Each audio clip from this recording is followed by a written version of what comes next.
Olá pessoal, meu nome é Lúcio, faço parte aqui da equipe Trilha RH e nós vamos começar aqui com essa videoaula falando sobre um dos módulos do curso de Recrutamento e Seleção, da teoria à prática nas organizações.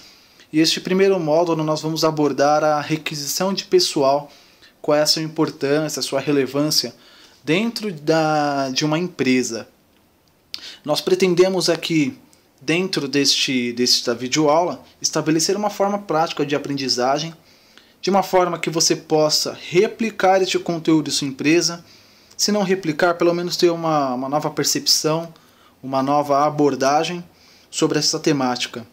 E todo o conteúdo que nós vamos apresentar aqui nessa videoaula, ele estará disponível dentro deste módulo, ok?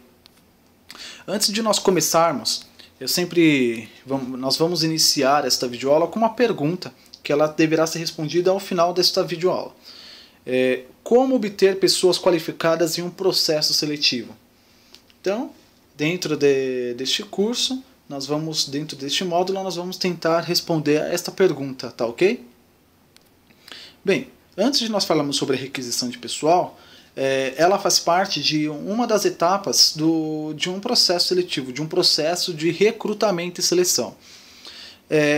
Então é importante que nós buscamos definir o que de fato significa recrutamento. Eu peguei aqui, na verdade, dois autores e eles falam o seguinte: recrutamento é a fase que antecede a seleção, é o período de divulgação da vaga, onde deverá atrair os candidatos potencialmente capacitados para atender às necessidades da instituição, através do meio de comunicação, buscando atingir uma população-alvo.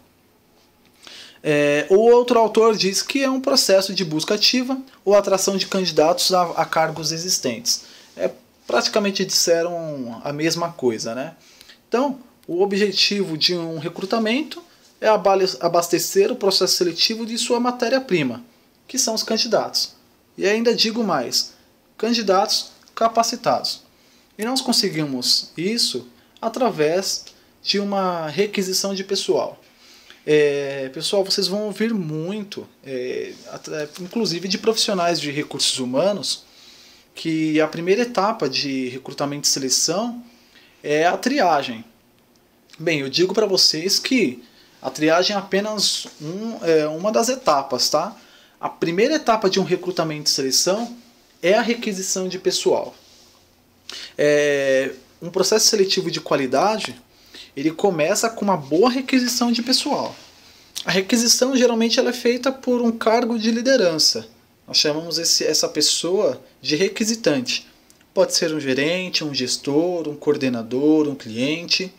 E geralmente eles fazem essa solicitação através de um formulário. Em empresas grandes, geralmente esse formulário ele é feito online. Você preenche o formulário pelo computador, via sistema. Em empresas de pequeno e médio porte, geralmente essa requisição é feita através de um formulário físico, um formulário de papel. A primeira parte desse formulário, na qual vocês estão vendo aí, digo novamente que não se preocupem que este conteúdo, inclusive o formulário completo, ele estará disponível neste módulo.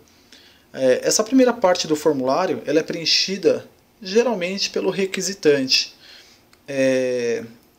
Mas digo mais, gente.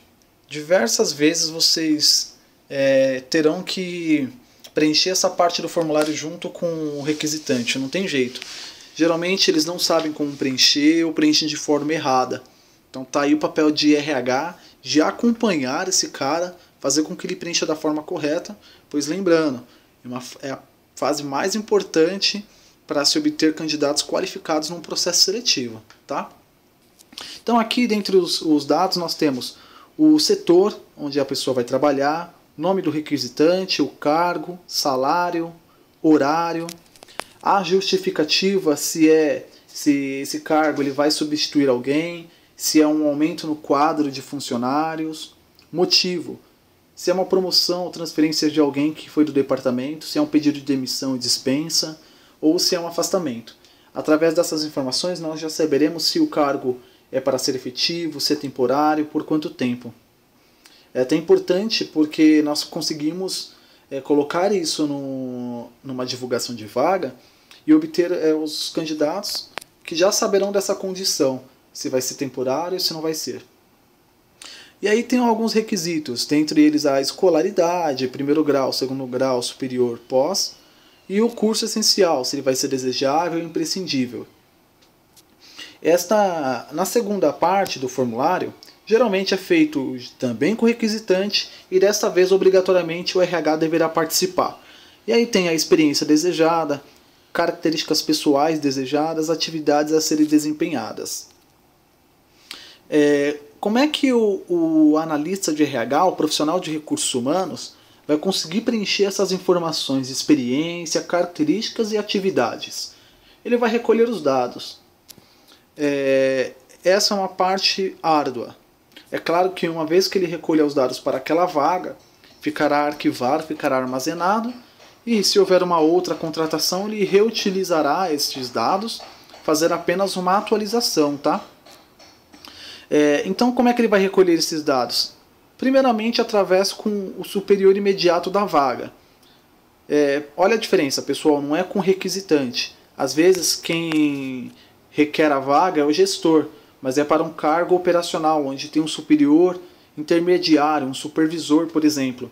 Então a gente vai sentar com esse supervisor, vai entender o que a pessoa faz no seu dia a dia, quais são as suas responsabilidades, quais são as atividades principais, se tem atividades diárias, semanais, mensais, se tem responsabilidade sobre valores, sobre documentos confidenciais, se é uma parte mais manual, se mexe mais uma parte tática. Então todas essas informações nós vamos recolher primeiramente com o superior imediato da vaga. Nós também podemos fazer, aliás, eu até recomendo que utilizem várias técnicas, não somente uma. A entrevista com um empregado que desempenha a mesma função. É claro que aqui nós temos que tomar muito cuidado. Por quê? Quando você vai fazer recolher esses dados junto com um funcionário, nós não devemos levar em consideração aspectos pessoais daquele profissional. Ou achar que um profissional, geralmente, por você ser profissional de RH, pode ser que ele fique constrangido, ou não desempenha as funções como deveria, ou quer desempenhar a mais do que deveria. Então o profissional, na minha opinião, ele deve sentar com este empregado, explicar o real motivo dele estar acompanhando as atividades, e é claro, para que ele seja o mais sincero possível, para ter uma descrição mais fidedigna possível, para que você não cobre nem de mais e nem de menos o seu futuro empregado. E eu coloquei mais uma forma de recolher dados através da observação. Diria que esta é a primeira etapa, viu, gente? Pegar documentos do departamento, documentos preenchidos por aquele empregado.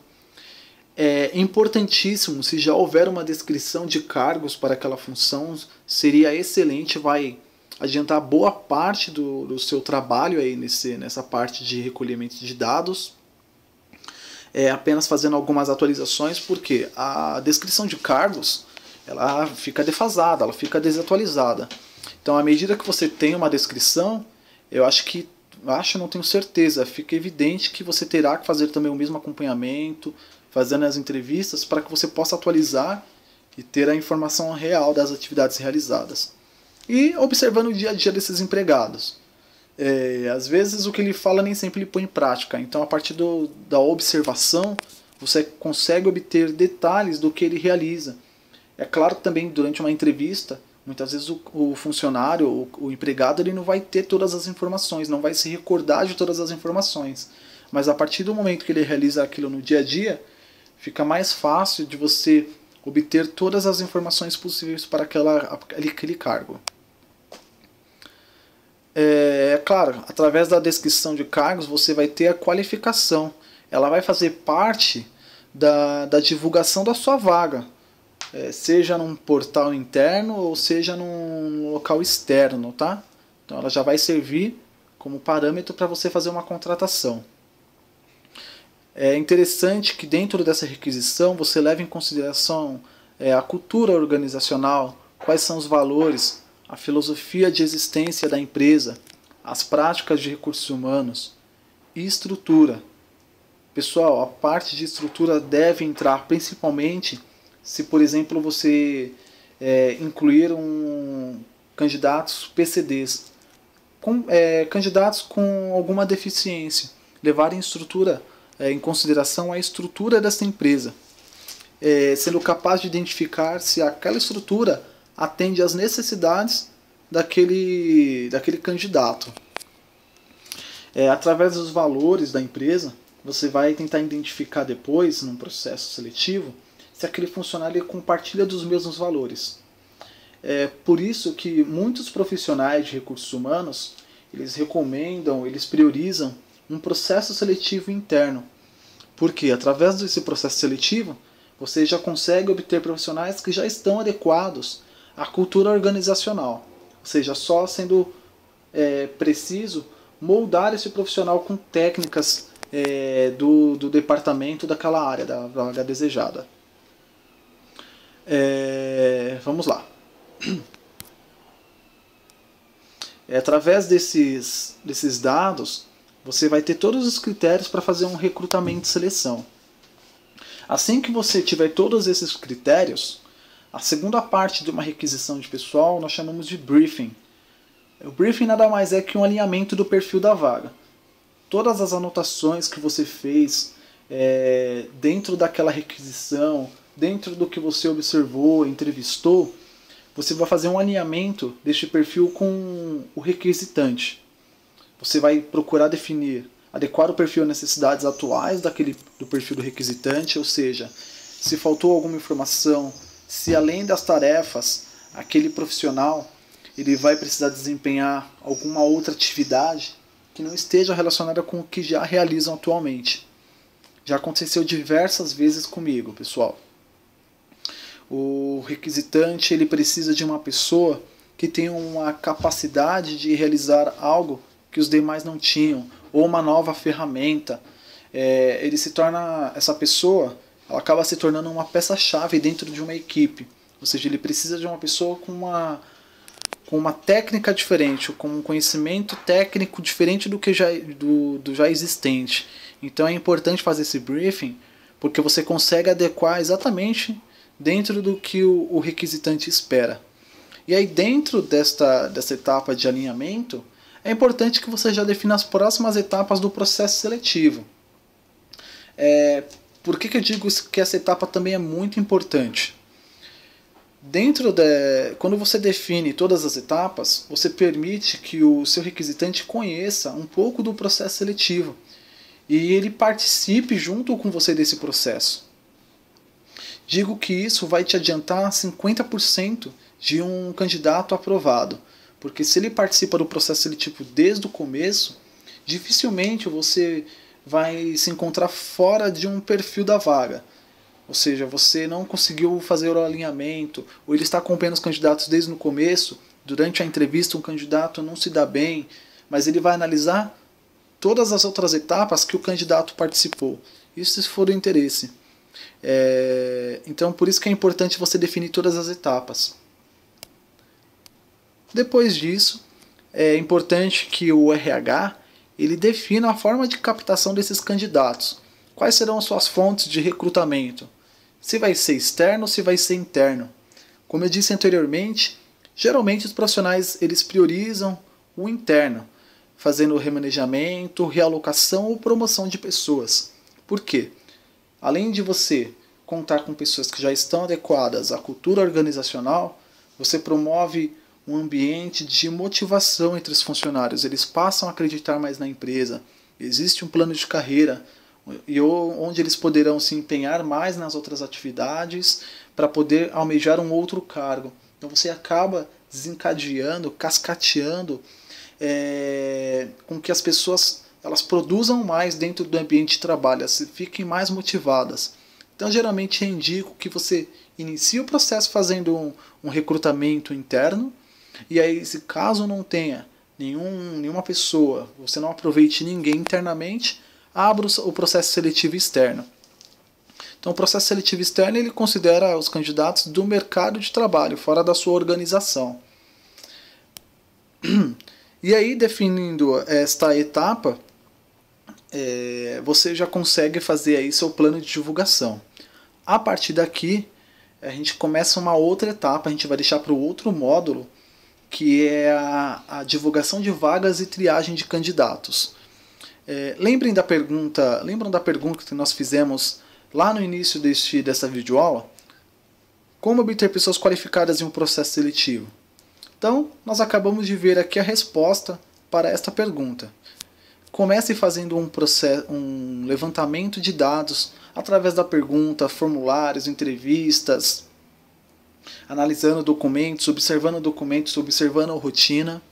Converse com requisitantes sobre as suas necessidades atuais, ou seja, você vai acertar no perfil aí, porque você pode até conseguir uma pessoa muito boa para aquela vaga, mas que não atenda às necessidades atuais daquele gestor. Organize-se e não deixe para a última hora. Pessoal, quem trabalha com recrutamento e seleção sabe, dificilmente você vai trabalhar uma única vaga durante um período. Você trabalha diversas vagas. É importante que o RH ele deixe tudo isso de forma muito organizada, com todos os prazos bem estabelecidos, para que ele não perca nenhum prazo e tenha que fazer de última hora um processo seletivo. Consequentemente, se você não tiver controle, não tiver uma organização sobre o seu trabalho, você vai ter um péssimo recrutamento, uma péssima seleção e um péssimo profissional. Ou seja, vai ser muito mais difícil você conseguir uma aprovação dentro de um processo seletivo. Até porque a última etapa geralmente é feita com o superior imediato. Ou seja, ele vai para uma entrevista final, vai conhecer. Então todo o esforço que você teve durante as outras etapas, ele vai ser perdido nesta última com a entrevista, que não vai ser aprovado pelo gestor da área, pelo superior daquela vaga. Procure diversas fontes para a divulgação da vaga. Isto inclui desde internamente, ou seja, se tiver um portal interno dentro da empresa, utilize esse portal interno, mas não só utilize essa ferramenta. Divulgue dentro daquele departamento, divulgue dentro da sua empresa, de forma verbal, faça comunicados, veja se tem algum mural físico, coloque na entrada, na recepção da sua empresa, porque assim você vai ter o maior número de profissionais interessados nesta vaga, você vai ter como escolher profissional. Externamente é a mesma coisa, se a empresa tem um site próprio, bacana, utilize esse site. Se não, utilize outras ferramentas. Hoje tem vários sites de divulgação de vagas. Utilize as redes sociais. Hoje em dia todo mundo está muito ligado a estas fontes de comunicação de redes sociais. Então utilize elas a seu favor para a divulgação de vagas. E receba indicações. Diria que receber indicações ocasiona 70% do número de aprovação em processo seletivo. Por quê? Se alguém dentro daquela operação indica, ele já conhece o negócio e ele vai saber se aquela indicação dele vai conseguir realizar tais tarefas lá dentro daquela operação, daquele setor, daquele departamento. Ele vai conhecer o negócio. E outra, vai ter uma cobrança maior por ser uma indicação, ou seja, a pessoa que indicou, ela vai se sentir na obrigação de indicar alguém que realmente supra as necessidades. Eles ficam com receio de queimar o filme e tudo mais, então eles acabam indicando pessoas boas. Inclusive até o próprio gestor, já passei por diversas vezes isso, o próprio gestor da operação, ele faz indicações de pessoas para a gente fazer toda a primeira etapa do processo seletivo, e quando chegar na última, ficará muito mais fácil de ser aprovado, porque já se trata de uma indicação dele. Alguém que provavelmente, em todos os casos, vai estar qualificado para esta vaga. Gostaria de te agradecer por acompanhar esta videoaula e lembrar que, além do conteúdo exibido, nós vamos disponibilizar links e mais arquivos com conteúdo relacionados ao tema. Também temos o nosso fórum, onde você poderá contribuir com a sua opinião, com as suas dicas, sugestões, críticas.